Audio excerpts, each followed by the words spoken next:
بعض لوگ خود بھی اور اپنے بچوں کو بھی ان باتوں میں ڈال دیتے ہیں جن کا علم ہی نہیں ہوتا کہ اس کی حقیقت کیا ہے، اس میں اس کی روح کیا ہے. بس دیکھا دیکھی معاشرے کے میں پیچھے چل کر وہ کام کرنے شروع کر دیتے ہیں. اگر اس دعا کی طرف توجہ ہو جو حضرت صلی اللہ علیہ وسلم نے ہمیں سکھائی ہے کہ بعض باتیں جو لا علمی میں ہو جاتی ہیں ان کے کرنے پر بھی ہمیں اے اللہ تیری بخشش چاہیے، تو اللہ تعالیٰ کی بخشش جب ہوتی ہے، ایک تیسری جو دعا ہوتی ہے، تو پھر آئندہ انسان بعض برائیوں سے محفوظ بھی ہو جاتا ہے. تو بہرحال جس برائی کا جو آج کل ان دنوں میں مغرب میں بڑی دھوم دھام سے منائی جانے والی ہے آئندہ چند دنوں میں، اس کا میں ذکر کرنا چاہتا ہوں. یہ ہیلووین کی ایک رسم ہے.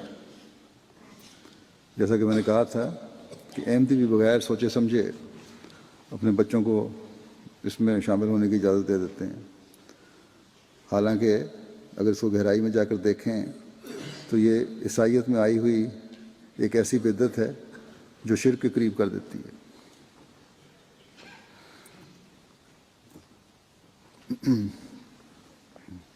چڑیلیں اور جن اور شیطانی عمل، یہ تو بائبل نے بھی ان کو روکا ہوا ہے، لیکن عیسائیت میں یہ راہ پا گئی ہیں کیونکہ عمل نہیں رہا.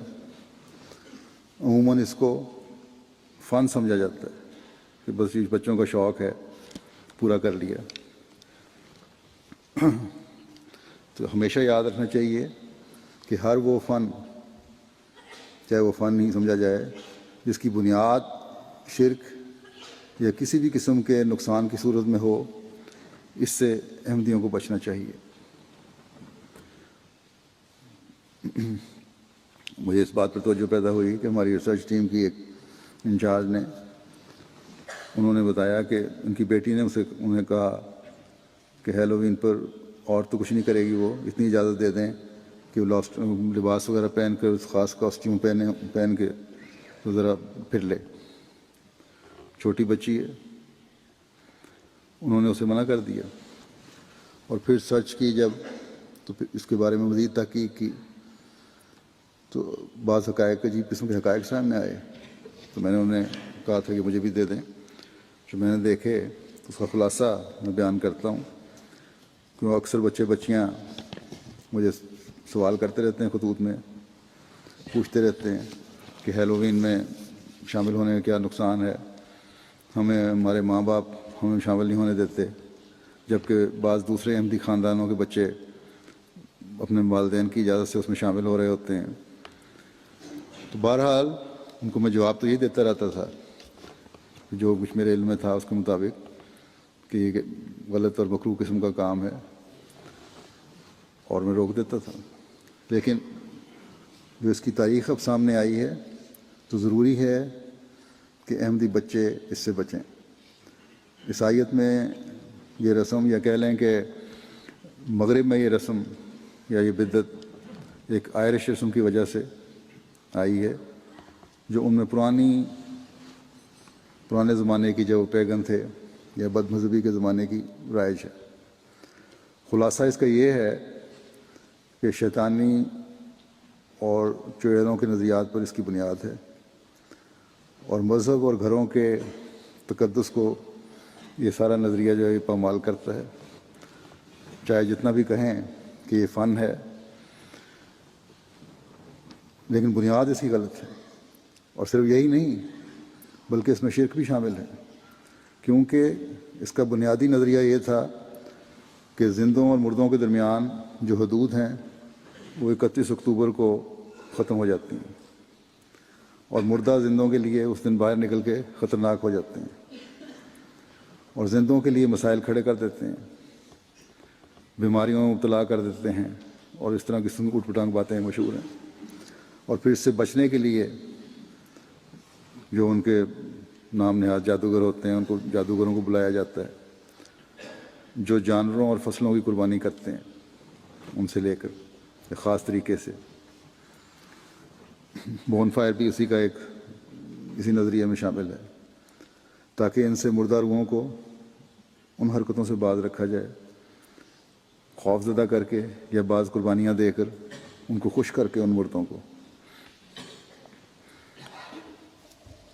اور پھر یہ ہے کہ جب ڈرانا ہوتا ہے، اگر ڈرانا ہے تو پھر اس کے لیے کاسٹیوم اور خاص قسم کے لباس بنائے گئے ہیں اور ماسک وغیرہ پہنے جاتے ہیں۔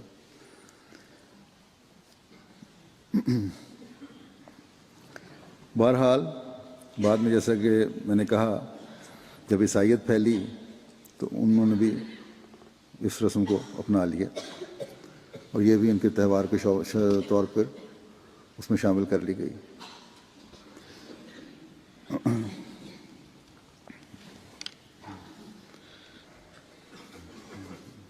کیتھولکس خاص طور پر زیادہ کرتے ہیں۔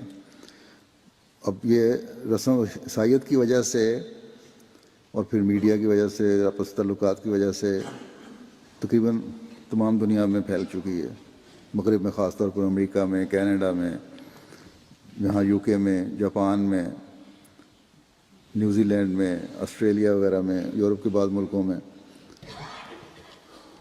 اور یہ جیسا کہ میں نے کہا، یہ چھپی ہوئی برائی ہے۔ مغرب میں رہنے والے جسے مسلمان بھی اسے اختیار کر رہے ہیں۔ بچے مختلف لباس پہن کر گھر گھر جاتے ہیں، گھر والوں سے کچھ وصول کیا جاتا ہے تاکہ روحوں کو سکون پہنچایا جائے۔ یعنی گھر والے اگر ان مختلف قسم کے لباس پہنے ہوئے بچوں کو کچھ دے دیں تو مطلب یہ ہے کہ اب مردے اس گھر کو کوئی نقصان نہیں پہنچائیں گے۔ یہ ایک شرک ہے۔ بے شک اب یہی کہیں کہ یہ فن ہے، ایک تفریح ہے، لیکن جو پیچھے نظریات ہیں وہ مشرکانہ ہیں۔ اور پھر یہ کہ ایک احمدی بچے کے وقار کے ویسے بھی یہ خلاف بات ہے کہ عجیب و غریب قسم کا حلیہ بنایا جائے اور پھر گھروں میں مانگتے پھریں فقیروں کی طرح، چاہے وہ یہی کہیں کہ ہم مانگنے جا رہے تھے یا چاکلیٹ لینے جا رہے تھے، لیکن یہ مانگنا بھی غلط ہے۔ احمدی کا ایک وقار ہونا چاہیے اور اس وقار کو بچپن سے ہی ذہنوں میں قائم کرنا چاہیے